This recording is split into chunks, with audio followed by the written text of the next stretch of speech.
Okay, good morning. This is the second topic, the disease, drug use, misuse, and abuse. Again, I am Margaret A. Ramos, your reporter for this moment. Okay, so disease is the first topic, and to fully understand how and where we get some diseases is I will play a short video, and I hope you can analyze and differentiate and classify some diseases in here in our environment.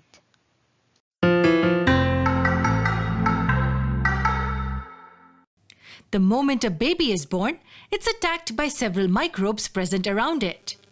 But not all organisms are successful in their attack. However, the body does not always win the battle either. There are many infections which successfully infect us, irrespective of our age groups. And not only this, but many a times it happens that the same infection repeats its occurrence. Take the common cold, for example. It's one of the most common infectious diseases caused by a virus known as rhinovirus. And what do we mean by infectious disease? The term infectious stands for liability of transmission. And the term disease literally means the body is not at ease. So a disease can be defined as an illness caused by numerous factors which withholds the body from functioning normally.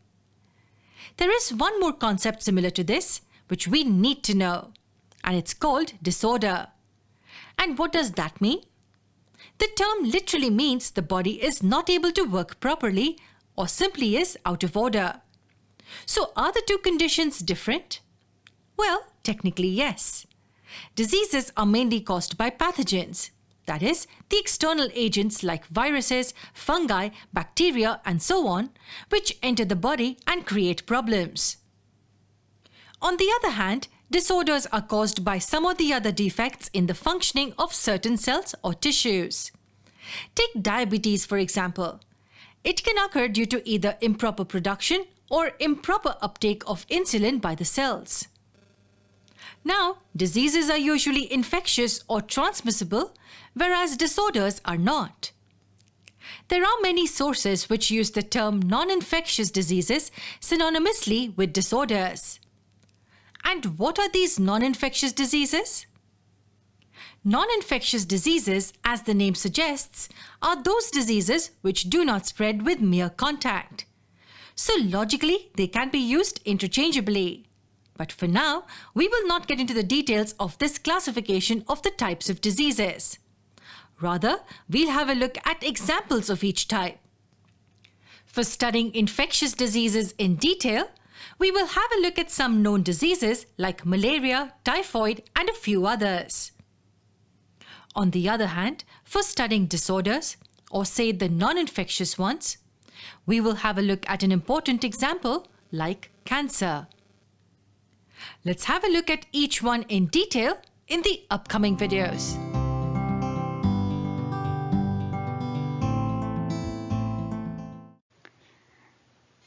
Now that you finally know where we get diseases, let's move on to the drugs. Okay, let's first define what is drug.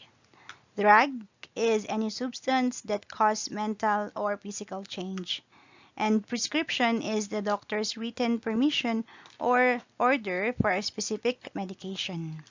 Drug use is the taking drug as ordered by a physician. Drug misuse is the improper use of a drug. Drug abuse, it is the intentionally improper use of a drug. So it causes many illnesses in our body with the improper use of drug. Definition const or psychoactive effect is the effect on a person's mood or behavior. Addiction and condition in which body needs a substance to function. So medicine, it's the substance used to treat an illness or ailment. Okay, dosage, the amount of a drug that is to be taken.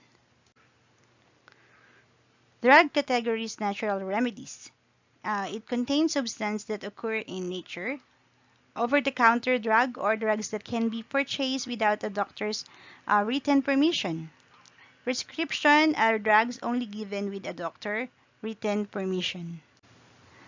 There are also categories according to drug that contains nicotine. Alcohol is a drug that slows the central nervous system.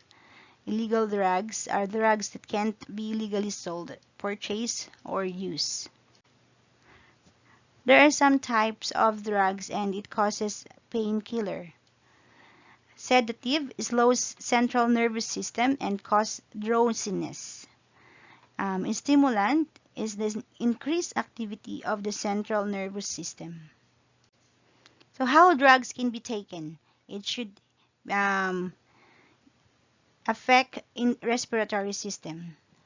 It can be oral, quickly enters blood system. It can be injected. Drugs placed directly into bloodstream, or it can be topical or through the skin. Okay, definition is side effect. Is the effect that accompanies the affected of a drug.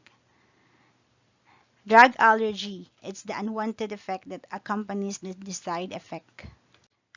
Okay, to finally understand what is drug and what is causes in our body, I have attached a video here on my report, and I guess you can you may know all the different types of drugs and acknowledge them and don't take them to keep your body healthy.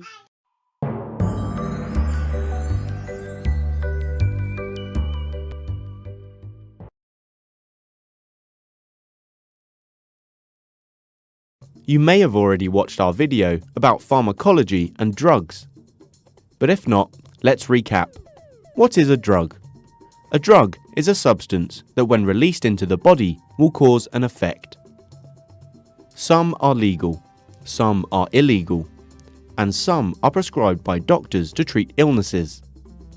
Whether a drug is legal or not, or can be bought without a prescription, varies by country. Recreational drugs are substances that people choose to take, like for example nicotine in tobacco, alcohol, or cocoa leaves in the Andes. In this video, you're going to learn about two different types of drugs and their effects on the body. The two types of drugs are stimulants and depressants. Why don't you pause the video here and try to guess the difference between the two? Stimulants give increased alertness and the speed of reactions, heart rate, and blood pressure. You can think of them as substances that speed you up. Stimulants also reduce a person's appetite. Caffeine, found in coffee, tea, and energy drinks, is a legal stimulant. Cocaine is usually an illegal stimulant and is highly addictive. As with most illegal drugs, taking too much can kill you because of an overdose. Cocaine dramatically increases your risk of a heart attack. Also, after taking cocaine, even just once, people will suffer what's called a come down.